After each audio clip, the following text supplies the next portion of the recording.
வணக்கம்ங்க. இது ரத்தினமங்கலம்ங்க. ரத்தினமங்கலத்தில ஒரு ப்ராப்பர்ட்டி நம்ம போட்டிருக்கோம். ஆல்ரெடி 2 லேஅவுட் போட்டு நம்ம முடிச்சிட்டோம். இப்போ புதுசா ஒரு லேஅவுட் நம்ம இப்போ லான்ச் பண்ண போறோம். இப்போ ஒரு ரோடு ஒர்க்லாம் நடந்துட்டு இருக்குது பாருங்க.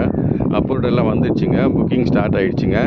இதில் வந்து நம்ம பிளாக் டாப் ரோடு போட்டு ஃபுல்லி காம்பவுண்ட் வால் போட்டு நம்ம கொடுத்துருவோம். ஸோ கண்டிகை ஜங்ஷன்லேருந்து பார்த்தீங்கன்னா கரெக்டாக 1 கிலோமீட்டர் வருது. குபேரன் டெம்பிள்லேருந்து பார்த்தீங்கன்னா ஒரு 2 கிலோமீட்டர் வருதுங்க. இது டிடிசிபி ரேரா அப்புறம் லோன்ஸ் ஃபெசிலிட்டி எல்லாம் நம்மளே பண்ணி கொடுத்துட்றோம். ஸோ உங்களுக்கு ஒரு அருமையான ப்ராப்பர்ட்டிங்க. அது கண்டிகை ஜங்ஷன்லேருந்து நீங்கள் லெஃப்ட்டு எடுத்திங்கன்னா நீங்கள் வேங்கடமங்கலம் வந்துடும். உங்களுக்கு ஸ்ட்ரைட்டாக போனீங்கன்னா கேளம் பக்கம் வந்துடுங்க. ஸோ ஒரு அருமையான ப்ராப்பர்ட்டி வாங்க வந்து பாருங்கள், நிச்சயமாக உங்களுக்கு பிடிக்குங்க. ஸோ லேஅவுட்டு பொறுத்த வரைக்கும் வேறு எங்கேயுமே லேஅவுட் கிடையாதுங்க. ஸோ நம்ம மட்டும் தான் இப்போ இந்த லேஅவுட்டு போட்டுட்ருக்குறோம். ஸோ ஒரு அருமையான ப்ராப்பர்ட்டி மிஸ் பண்ணிடாதுங்க. இது வரைக்கும் மிஸ் பண்ணவங்கலாம் தயவுசெய்து வாங்க வந்து பார்த்துட்டு உங்கள் பிளாட்டை நீங்கள் புக் பண்ணுங்கள். சீக்கிரம் புக் பண்ணுறவங்களுக்கு நல்ல பிளாட்டு கிடைக்கும். லோன்ஸ் ஃபெசிலிட்டி எல்லாமே நம்மளே பண்ணி கொடுத்துட்றோம். தயவுசெய்து வாங்க வந்து